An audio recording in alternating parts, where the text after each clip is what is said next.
Rummy sir এই হত্যাকারীর সর্বোচ্চ শাস্তি হচ্ছে মৃত্যুদণ্ড।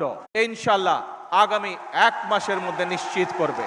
এই ধরনের শিশু নির্যাতন বা নারী নির্যাতন বর্তমান সরকার কোনোভাবেই মেনে নিবে না এবং বর্তমান সরকার রামি স্যার এই হত্যাকারীর সর্বোচ্চ শাস্তি ইনশাআল্লাহ আগামী 1 মাসের মধ্যে নিশ্চিত করবে এবং সেই সর্বোচ্চ শাস্তি হচ্ছে মৃত্যুদণ্ড,